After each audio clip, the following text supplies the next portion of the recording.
irmãos. Hoje nós iremos estudar a lição de número 3, que tem como título O corpo e as consequências do pecado.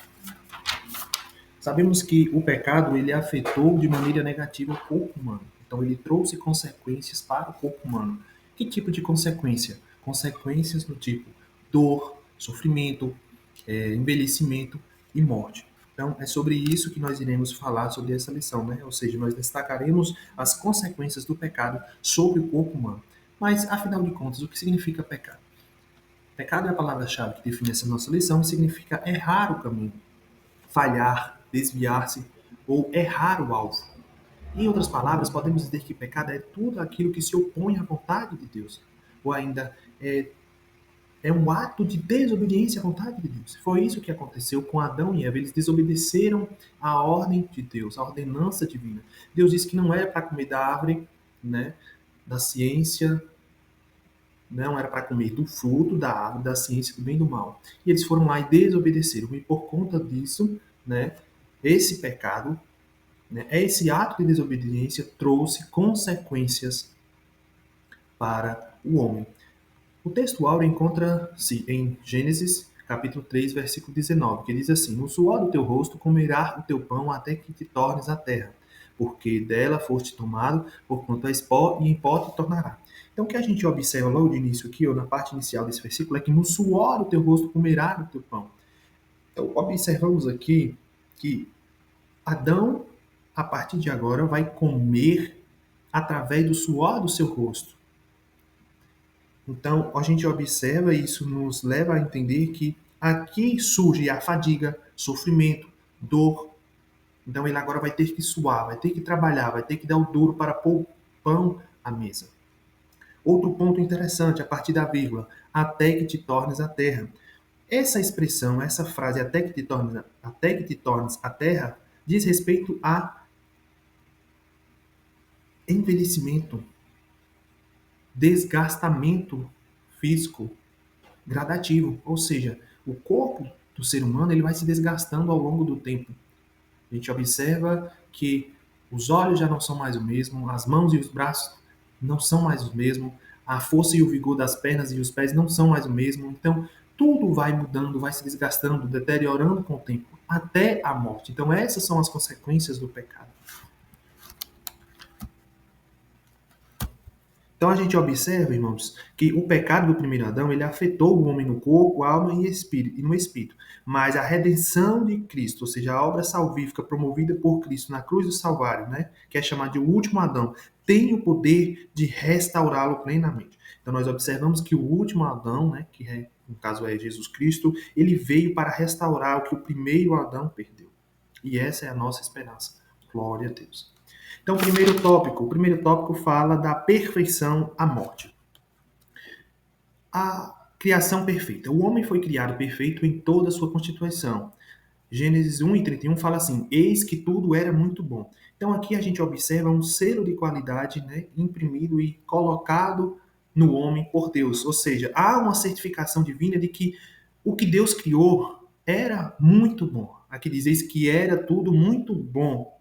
Então, o que a gente observa é que havia uma plenitude de vida no primeiro casal, ou seja, havia uma plenitude original, havia uma completa harmonia de Adão e Eva. Então, havia harmonia com Deus, consigo mesmo, entre si com a natureza. Mas, infelizmente, essa harmonia ela foi quebrada, né, depois do pecado. O impacto devastador do pecado. Então, o pecado ele causou o quê? Causou separação espiritual. Então, a partir do pecado, o senso de culpa imediato surgiu após a transgressão. Então, surgiu também dor e sofrimento. Como já mencionei lá no início, a partir de agora, Adão vai ter que trabalhar duro, né? Trabalhar arduamente, a partir do suor do seu rosto. Então, isso aqui diz respeito, né, a sofrimento, aflições da vida. E fala também, né, da morte física, até que retornes ao pó da terra. Velhice, honra e autenticidade. A cultura moderna nega o envelhecimento natural, mas a palavra de Deus nos ensina. Levítico 19:32. Diante das cãs te levantarás e honrarás a face do ancião. Então, irmãos, o comentarista ele utilizou o termo gerontofobia, que nada mais é do que um terrível medo, né? Um terrível e mórbido medo de envelhecer. E esse medo ele acaba causando ansiedade e produz comportamentos incompatíveis com a idade. Então, o que a gente observa, irmãos, é o seguinte: cuidar de si, cuidar do seu corpo é de suma importância. Só que, por mais que a gente cuide dessa matéria, o envelhecimento e a morte é inevitável, né? Inevitavelmente irá chegar para todos, porque depois da queda, o caminho natural da vida é esse, é o envelhecimento e a morte. E a gente observa isso também a partir da leitura de Eclesiastes, no capítulo 12, do versículo 1 ao 7. Então, assim, cuidar de si mesmo, né, mais uma vez, é importante, mas é preciso ser sábio e viver todas as fases da vida de maneira autêntica, em profunda gratidão e temor a Deus.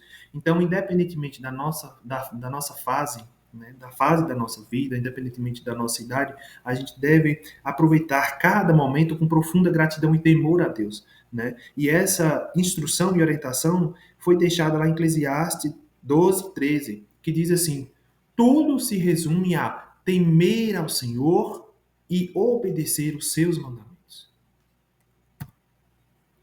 Tópico 2. Responsabilidade humana. Corpo e livre-arbítrio. Nascemos inclinados ao pecado, mas a imagem de Deus não foi aniquilada, mas desfigurada. Né? Então, como nós já falamos, existiu uma plenitude original, mas após o pecado, né, essa imagem ela foi desfigurada, né? Deixou de ser plena, perfeita. Né? A gente observa que após eles comerem do fruto da ciência do bem e do mal, imediatamente eles perceberam que estavam nus. Então a gente observa que o senso de pureza e inocência foi deixado de lado após eles comerem, né, o fruto da árvore, que não era para comer. Então isso fala, né, a respeito da imagem que foi desfigurada. Então, irmãos, o ser humano, é importante mencionar aqui que o ser humano ele continua dotado de livre-arbítrio. Somos responsáveis pelo uso do nosso corpo para o bem e para o mal. Então, o nosso corpo, né, a gente usa, cada escolha que a gente faz afeta o nosso corpo ou de maneira positiva ou negativa. Né? E nós somos responsáveis pelo uso de nosso corpo, ou para o bem ou para o mal. Como disse Deus a Caim: se bem fizeres, não haverá aceitação para ti? Agora, se não fizeres bem, o pecado jaz à porta, e para ti será o seu desejo, e sobre ele dominarás.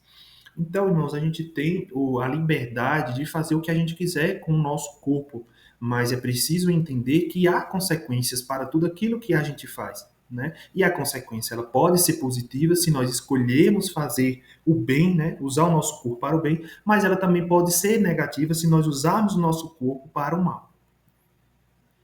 Tópico 3, do abatimento à glorificação. Ninguém está imune. Né? Então, o que a gente observa aqui é que Paulo ele menciona seu cooperador Trófimo, né, que deixara doente em Mileto.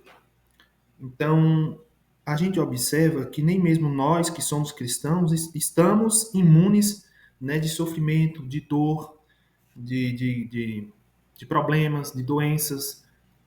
Então, Timóteo tem enfermidades frequentes. E a gente observa que a degeneração ela afeta todos os corpos.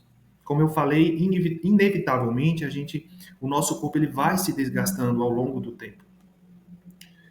Só que diante dessa realidade das enfermidades, nossa resposta tem que ser a seguinte: Jesus tem poder para curar todo o mal, mas precisamos ter serenidade, tranquilidade, paciência e firmeza na fé. O Senhor o deu e o Senhor o tomou. Bendito seja o nome do Senhor. Jó 1:21. Então, Jó é um exemplo para nós, né, de paciência, de firmeza na fé e serenidade.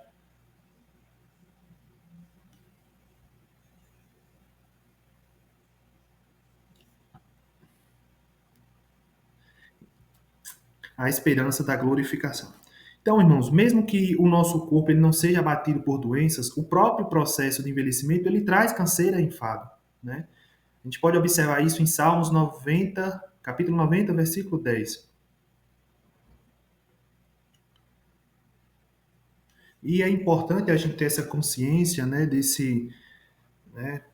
que ao longo do tempo a gente vai envelhecendo, o corpo vai se desgastando. Por que isso é importante? Isso é importante para uma convivência cristã sem orgulho e sem acepção de pessoas. O ponto 3 fala acerca do corpo glorificado. Nosso corpo abatido será transformado para ser conforme o corpo glorioso de Cristo, segundo o seu eficaz poder. Então, irmãos, a nossa esperança é a glorificação, é a esperança da glorificação, né? E a redenção completa, ela inclui nosso corpo físico. Então, apesar das enfermidades e limitações do corpo, o crente tem a esperança da glorificação. E a glorificação nada mais é do que a transformação, né, do nosso corpo, à semelhança do corpo de Cristo. Então, como é que se dá essa transformação? Ela se dá a partir da semelhança de Cristo. Então, esse corpo que é terreno, carnal, mortal e sujeito à degeneração e dor, ele será transformado, ele vai mudar a forma, né? Então, vai haver uma transformação completa do ser. E nós adquiriremos um corpo celestial, né? Um corpo espiritual, imortal e glorificado, e um corpo semelhante ao corpo de Cristo, conforme seu corpo glorioso, o homem perfeito. Então, irmãos, nossa certeza está em Cristo, né? Então, apesar de todo o abatimento físico, apesar de todos os sofrimentos temporais e consequências do pecado, né? Lá em Apocalipse 21:5 está escrito assim: Eis que faço novas todas as coisas. Então, nós temos essa esperança, a promessa da redenção completa conquistada no Calvário, né? Então, temos a esperança de um novo corpo eternamente transformado. Assim, chegamos ao fim de mais uma lição e que Deus em Cristo Jesus vos abençoe.